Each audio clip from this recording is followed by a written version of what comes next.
గత నెల జూన్ 5వ తారీఖు నాడు విజయవాడలో మా ఆంధ్రప్రదేశ్ ప్రభుత్వ ఉద్యోగుల సంఘం రాష్ట్ర కౌన్సిల్ సమావేశం చాలా అత్యంత వైభవంగా జరిగిన విషయం మీ అందరికీ కూడా తెలుసు. ఆ రోజు మా సంఘ రాబోయే 3 సంవత్సరాల కాల పరిమితికి నూతన కార్యవర్గాన్ని ఎన్నుకోవటం, ఆ వేదిక మీద గౌరవ మంత్రులు ప్రభుత్వ అధికారుల సమక్షంలో మేము నూతన కార్యవర్గం పదవి బాధ్యతలు స్వీకరించి ఈ రాష్ట్రంలో ఉద్యోగ ఉపాధ్యాయ పెన్షనర్లకు సంబంధించిన ప్రధానమైన సమస్యలు, పేరుకుపోయినటువంటి సమస్యలు, వాటికి ఉన్నటువంటి పరిష్కారాలు, వాటిని సాధించుకోవడానికి ఒక నిర్దిష్టమైనటువంటి కార్యాచరణ రూపొందించుకోవాలని మేము మా కౌన్సిల్లో తీర్మానించుకున్నాం. అదే రకంగా ఈ రాష్ట్రంలో ఉద్యోగులకి పేరుకుపోయినటువంటి దాదాపు గత ప్రభుత్వ హయాంలో 2024 జూన్ నాటికి 25,000 కోట్ల రూపాయలు పేరుకుపోయినటువంటి బకాయిలు, అవి నేటికి మరొక 7-8 కోట్ల పెరిగి ఉంటుందని మేము అంచనా వేస్తూ ఉన్నాం. ఈ ఇంత పెద్ద మొత్తం ప్రస్తుతం రాష్ట్రం ఉన్నటువంటి ఆర్థిక పరిస్థితుల్లో చెల్లింపు సాధ్యమా, మరి దానికి ఏ రకమైనటువంటి ప్రభుత్వం కూడా బడ్జెట్ అంకెల్లో మాకు 23,000 కోట్ల రూపాయలు బాకీ ఉందని అంకెను చూపించింది, కానీ దాన్ని లిక్విడేట్ చేయడానికి, చెల్లింపు చేయడానికి ప్రభుత్వం ఏ రకంగా చేస్తుంది అనేటువంటి ఒక ప్రణాళికను కానీ ప్రకటన కానీ ఎక్కడ ప్రభుత్వం ఈరోజు వరకు స్పెల్ అవుట్ చేయలేదు. కనీసం ఆర్థిక శాఖ మంత్రి ఉద్యోగ సంఘాల నాయకులను కూర్చోబెట్టి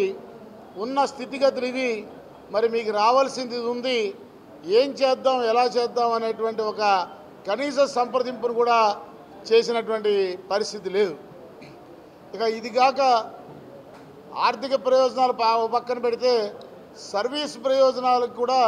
ఈ రాష్ట్రంలో అసలు ఉద్యోగులకి వారి సమస్యల పరిష్కారానికి ఒక చట్టబద్ధమైన రెడ్రెసల్ మెకానిజం, పరిష్కార వేదిక, ఒక వ్యవస్థ అనేది లేనటువంటి వాస్తవ పరిస్థితులు ఈ సందర్భంగా మేము మా కౌన్సిల్ సమావేశంలో చర్చ చేశాం. దానికి కూడా ఒక పరిష్కారాన్ని సాధించాలంటే గత ప్రభుత్వం రద్దు చేసినటువంటి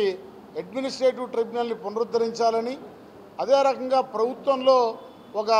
లెజిస్లేటివ్ సపోర్ట్తో శాసనం ద్వారా ఒక పరిష్కార వేదికని, రెడ్రెసల్ మెకానిజం అనేది, కన్సలేషన్ మెకానిజం అనేది అనేక అభివృద్ధి చెందినటువంటి దేశాల్లో అమలవుతున్నటువంటి విధానాన్ని ఈ రాష్ట్రంలో కూడా అమలు చేసేదానికి